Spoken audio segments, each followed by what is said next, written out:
Bonjour les amis, aujourd'hui je vous partage une petite routine qui s'agit en fait de mon quotidien pour s'occuper de mes oiseaux et mes animaux en général en fin de journée.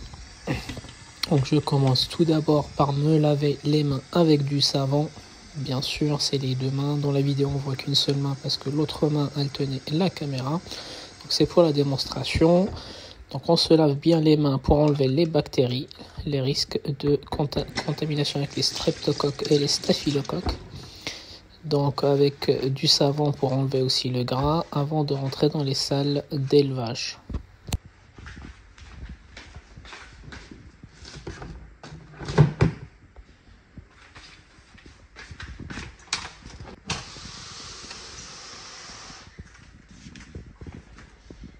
Donc ensuite, comme vous remarquez dans la vidéo, j'ai toujours des chaussures pour les salles d'élevage que je ne bouge pas. Ils restent toujours dans la salle d'élevage. Ce ne sont pas des chaussures que j'utilise pour le jardin ni pour la maison.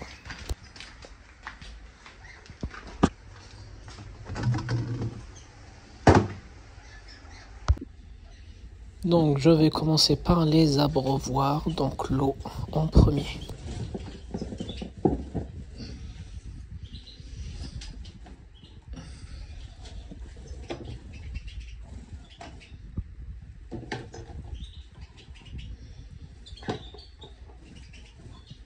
Et comme vous pouvez le remarquer, la couleur des abreuvoirs pour les chardonnerets est bleue.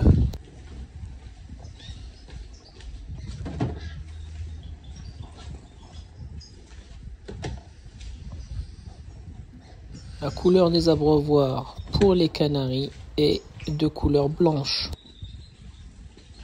Bien sûr, cela évite de mélanger les abreuvoirs et limite les risques de contamination entre les chardonnerets et les canaris en cas de problème.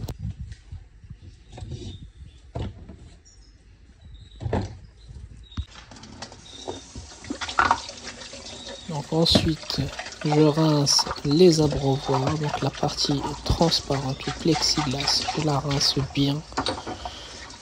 Et je m'occupe aussi des becs, la partie inférieure des abreuvoirs, c'est là où il y a souvent des dépôts de graines ou la formation de bactéries. Donc essayez de prendre des abreuvoirs pas bas de gamme. Pourquoi? Parce qu'elles font mal aux doigts, elles sont pas déformables. Prenez quand même des abreuvoirs d'une bonne marque, type Cova, parce qu'elles ne font pas mal aux doigts. Je parle de la partie bec. Là, il va falloir faire rentrer soit un ustensile, soit vos doigts. Moi, personnellement, j'utilise mes doigts directement pour aller chercher toute la surface du bec.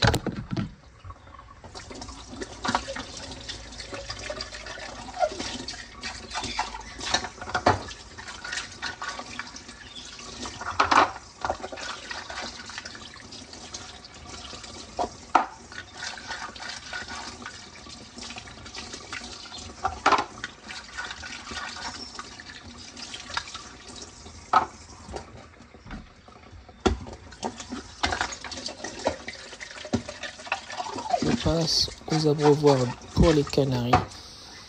Je fais la même chose. Il y en a même des éleveurs qui mettent des numéros d'abreuvoirs associés à des numéros de cage. C'est encore beaucoup plus précis. Par contre, c'est un suivi.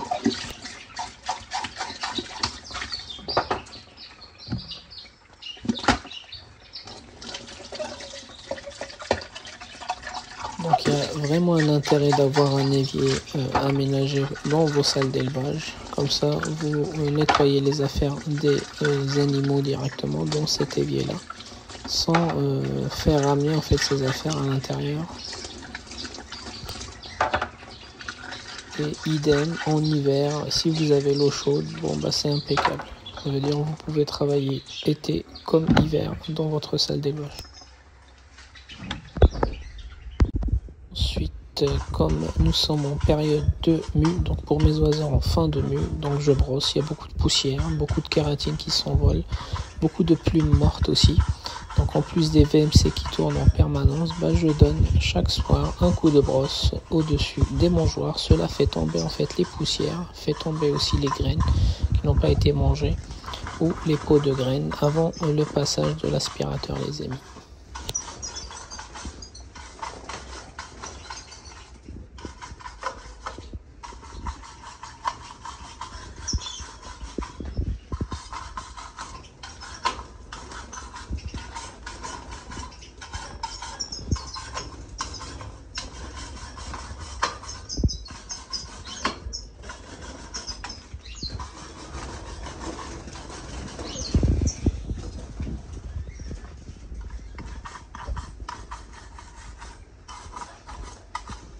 Pour les canaris, je les nourris surtout dans des racks.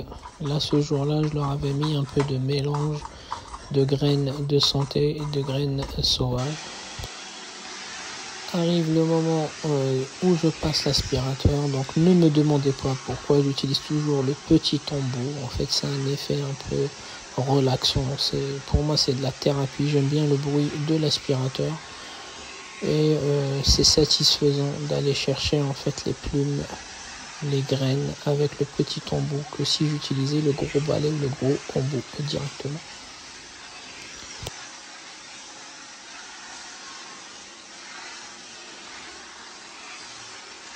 Donc bien sûr, il s'agit de mon deuxième passage dans la journée, donc à savoir que je fais un premier passage à 5 h du matin avant d'aller travailler, et là il est 19 h, donc c'est le deuxième passage de la journée, en fin de journée, donc c'est pour ça le sol est plus ou moins propre. Mais je vous rassure, je fais 2 passages par jour, c'est pour ça les salles d'élevage restent aussi propres.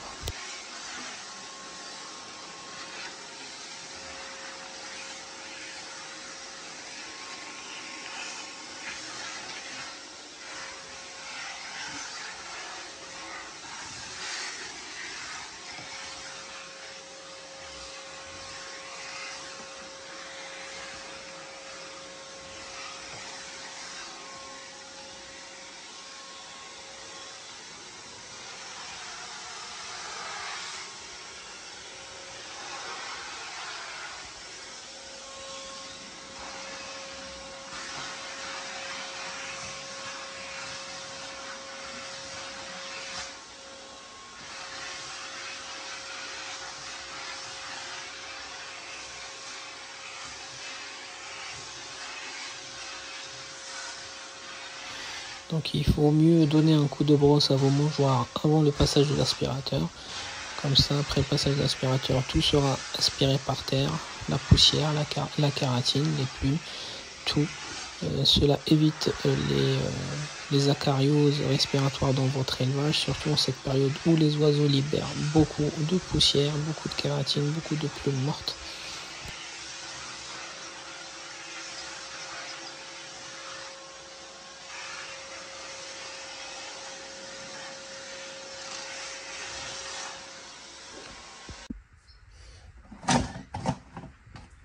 Ensuite, les anciens, ils savent très bien que je concerne toutes mes graines dans des seaux, dans des fûts.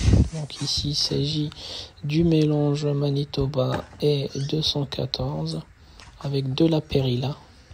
Donc dans des vidéos, j'avais donné les proportions.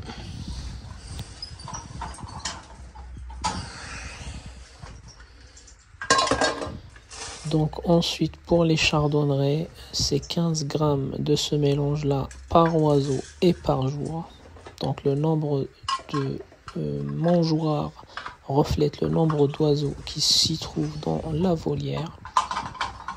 Donc j'ai des volières avec 5 oiseaux et d'autres avec 7 oiseaux. Donc j'aurai 5 mangeoires ou 7 mangeoires de ce type-là avec le mélange, plus bien sûr l'alpiste à volonté que je leur mets dans les racks directement. Vous pouvez apercevoir des mangeoires qui sont vides, tout simplement, c'est parce qu'il n'y a pas beaucoup d'oiseaux dans certaines cages, d'où les mangeoires qui sont vides, certains mangeoires qui sont vides. Et je viens de me rendre compte en direct qu'ils m'ont abîmé le LED. Donc voilà, il n'est pas allumé tout le long. Et heureusement que c'est pas la période de reproduction.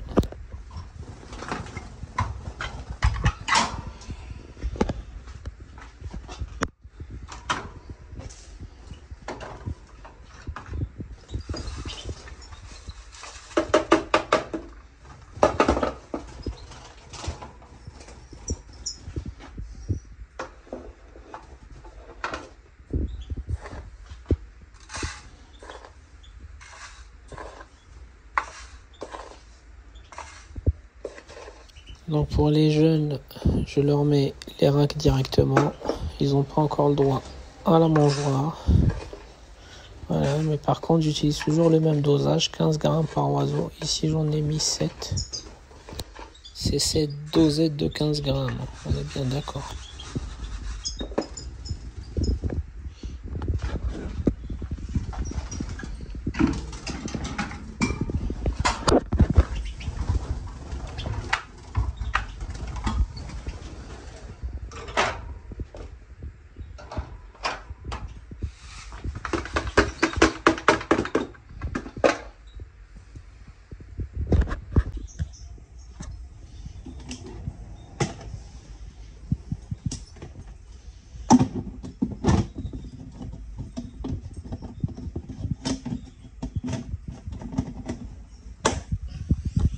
Ensuite, les graines que j'ai récupérées de chez les chardonnerets, je les mets de côté pour les donner aux oiseaux du jardin. Je prends ensuite le mélange des canaris, qui est le même que les chardonnerets, sauf que j'ai pas rajouté la périlla. Donc c'est Manitoba et 214 sans la périlla. Et je les resserre directement dans les racks. 4 racks par cage.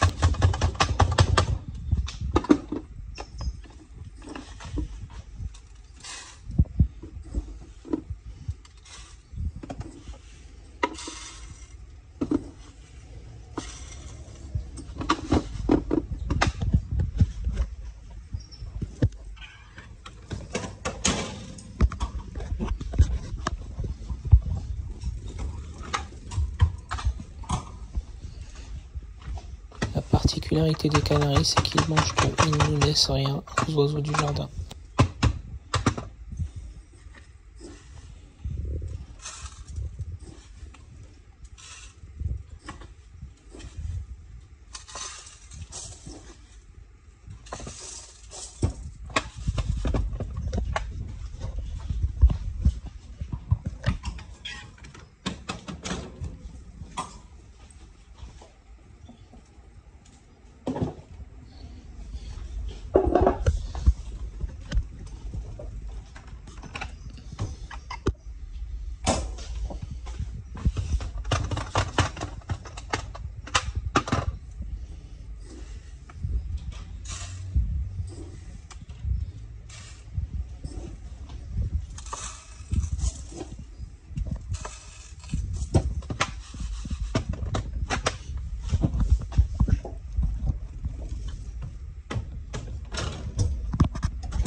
Je profite pour récupérer les gamelles du matin.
Ensuite, je range la petite poubelle parce que j'aurai besoin de l'évier.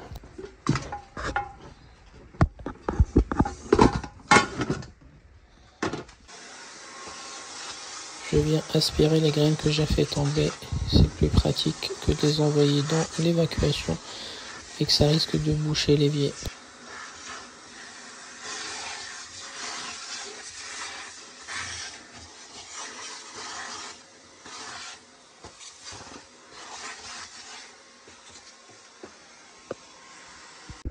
Ensuite, j'utilise l'eau minérale. Ici, c'est la cristalline avec le complément Daflore qui a été envoyé par un abonné. Je lui avais promis de l'utiliser en dehors de la période de reproduction.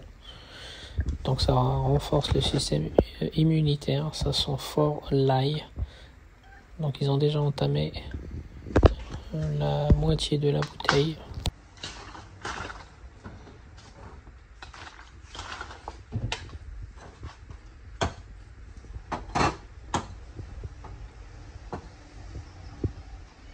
Chaque jour j'arrive à cette étape, ça me fait rappeler quand j'étais étudiant, j'avais un job dans un bar cocktail et je faisais des cocktails pour des clients. J'ai l'impression de revivre la même chose avec les oiseaux.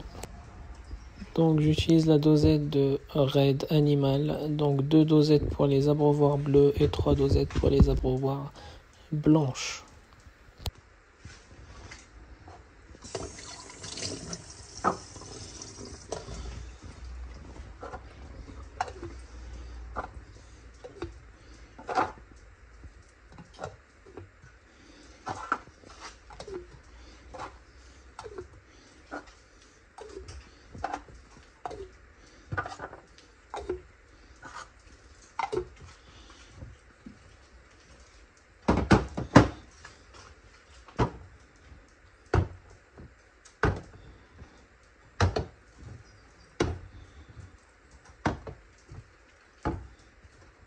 Allons distribuer l'eau.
Ensuite, je passe sur la préparation de la bouillie pour les nectarivores. Idem, bouillie distribuée une fois le matin, une fois le soir.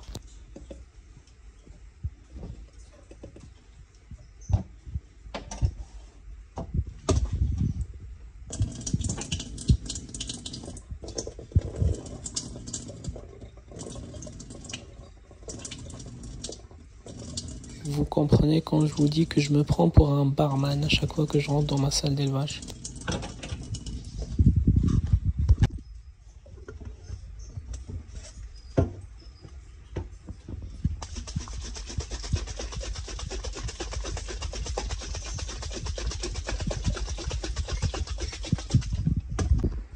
Laisse reposer.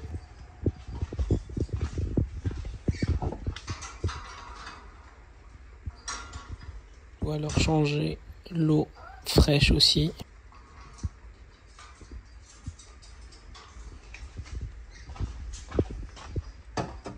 Et si vous avez remarqué dans la vidéo, je finis toujours par les perroquets. Et donc cet ordre-là permet de ne pas contaminer en cas de maladie les chardonnays qui sont plus fragiles, ou même les canaris qui sont beaucoup plus fragiles, les fringillidés en général qui sont beaucoup plus fragiles que les psittacidés, les perroquets et les grosses perruches.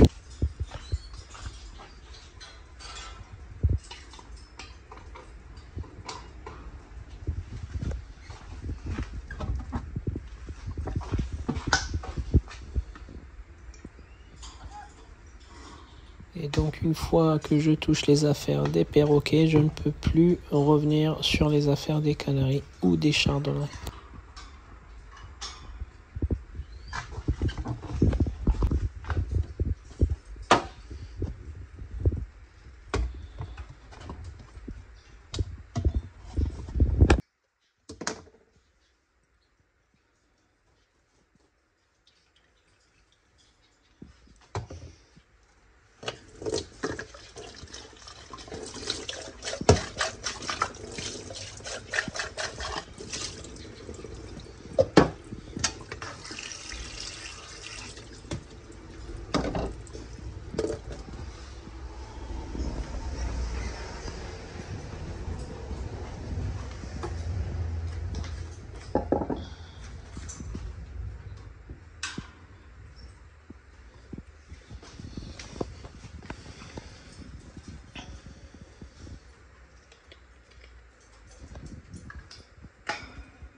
Donc en même temps, je profite pour toucher les oiseaux tous les jours. Comme ça, ils n'oublient pas, ils ne deviennent pas farouches. Ensuite, je récupère la plaque de derrière. C'est une protection pour protéger le mur des fientes de ces perroquets. J'essaie de la laver. Je la lave tous les soirs. Leur fiente est liquide, donc elles sont loin éjectées.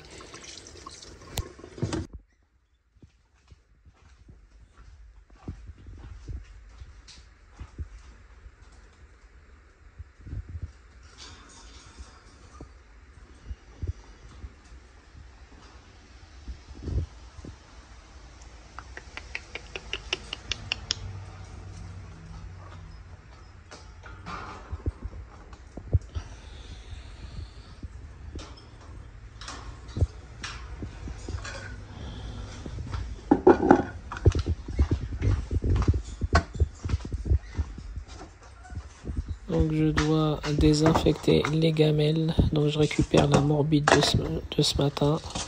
Je dois laver à l'eau de javel les gamelles, les faire sécher pour que le lendemain, à 5 heures du matin aussi, je leur donne la morbide ou la semoule avec des œufs durs.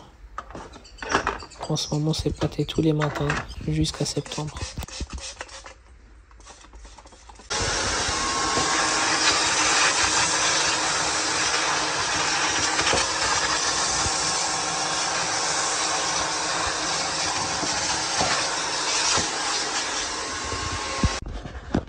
Désinfecte l'évier aussi, là où les gamelles vont sécher.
Je vide la petite poubelle pour la prédisposer pour demain.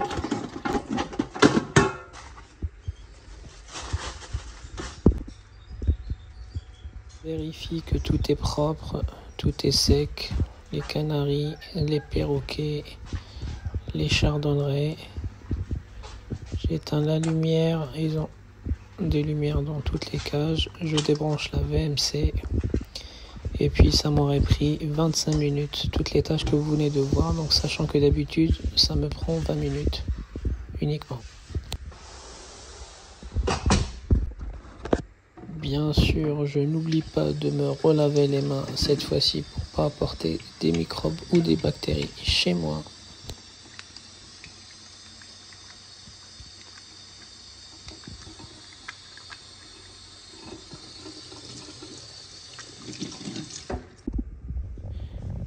Enfin, je passe nourrir mes Malawi, mes cyclidés africains.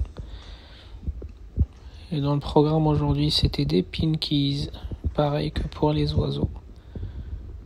Voilà que je prépare au congélateur.